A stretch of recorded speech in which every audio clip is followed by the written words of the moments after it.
एक राज्य में एक बहुत ही बुद्धिमान और न्यायप्रिय राजा राज करते थे। उनका नाम था राजा विक्रम। राजा का विवाह एक अत्यंत ही खूबसूरत और चतुर राजकुमारी से हुआ, जिनका नाम था रानी दमयंती। रानी अपनी सूझबूझ और बुद्धिमत्ता के लिए पूरे राज्य में प्रसिद्ध थी। एक बार राजा विक्रम पड़ोसी राज्य से युद्ध जीतने के बाद अपने सैनिकों के साथ लौट रहे थे। रास्ते में एक संत ने उनके पास आए और उन्हें एक जादुई फल भेंट किया।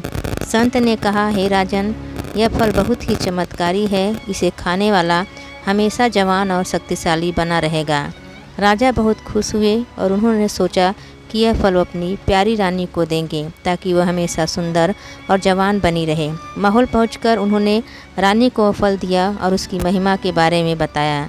रानी दमयंती ने फल को देखा और मुस्कुराकर राजा से कहा, यह बहुत ही सुंदर और मूल्यवान उपहार है महाराज, लेकिन मैं इसे अभी नहीं खाऊंगी। कुछ दिन बाद रानी ने उस फल को राजा के सबसे प्रिय सेनापति को दे दिया। सेनापति को लगा कि रानी उन पर बहुत ही मेहरबान है, इसलिए उसने वह फल महल की सबसे सुंदर नर्तकी को भेंट कर दिया, जिससे वह प्रेम करता था। नर्तकी ने जब वह चमत्कारी फल देखा तो उसने सोचा, यह फल खाने से मैं हमेशा जवान और सुंदर रहूंगी, लेकिन मेरी सुंदरता का क्या फ़ायदा अगर मैं राजा को पसंद ना आऊँ। यह सोचकर नर्तकी ने वह फल राजा को वापस दे दिया। जब राजा विक्रम ने उस फल को अपने सामने देखा तो वह हैरान रह गए। उन्होंने नर्तकी से पूछा, यह फल तुम्हें कहाँ से मिला? नर्तकी ने डरते हुए पूरी सच्चाई बता दी। उसने बताया कि यह फल उसे सेनापति ने दिया था और सेनापति को रानी ने। राजा को यह सुनकर बहुत गुस्सा आया। उन्हें लगा कि रानी ने उनका अपमान किया और उनके प्रेम का अनादर किया है। क्रोध में आकर राजा ने रानी को अपने कक्ष में बुलाया और गुस्से से पूछा, दमयंती, मैंने तुम्हें एक चमत्कारी फल दिया था, तुमने उसे सेनापति को क्यों दिया? क्या तुम्हें मेरा प्रेम और मेरा दिया हुआ उपहार स्वीकार नहीं है? रानी दमयंती शांत रही और मुस्कुराते हुए बोली, महाराज, मैंने यह सब आपकी भलाई के लिए किया। राजा ने पूछा, वह कैसे? तब रानी ने राजा को पूरा चक्र समझाया।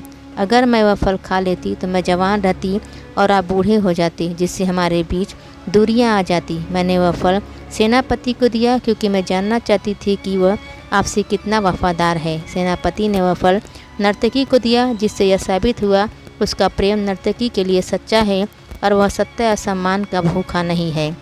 नर्तकी ने वह फल आपको वापस दिया, जिससे यह साबित हुआ वह आपके प्रति वफादार है। रानी ने आगे कहा, महाराज, यह फल हमें सिखाता है कि जो चीज़ हम देते हैं वही हमारे पास लौट कर आती है। मैंने आपको सबसे मूल्यवान चीज़ यानी आपके वफादार लोगों का प्रमाण वापस दिया है। अब आप निश्चिंत हो सकते हैं कि आपके राज्य में सभी आपसे प्रेम करते हैं और आपके प्रति वफादार हैं। राजा विक्रम अपनी रानी की बुद्धिमत्ता और दूरदर्शिता से बहुत प्रभावित हुए। उन्हें अपनी गलती का एहसास हुआ और उन्होंने रानी से क्षमा मांगी। उन्होंने रानी को गले लगाया और उनकी चतुराई की सराहना की। यह कहानी हमें सिखाती है कि किसी भी परिस्थिति में जल्दबाजी में निर्णय नहीं लेना चाहिए। सच्ची बुद्धिमत्ता केवल बाहरी सुंदरता या शक्ति में नहीं, बल्कि दूरदर्शिता, त्याग और लोगों के प्रति वफादारी को समझने में होती है। जो हम दूसरों को देते हैं, चाहे वो प्रेम हो, सम्मान हो या विश्वास, वही हमारे पास लौट कर आता है। दोस्तों, आपको कहानी कैसी लगी? कमेंट में अवश्य लिखें। धन्यवाद।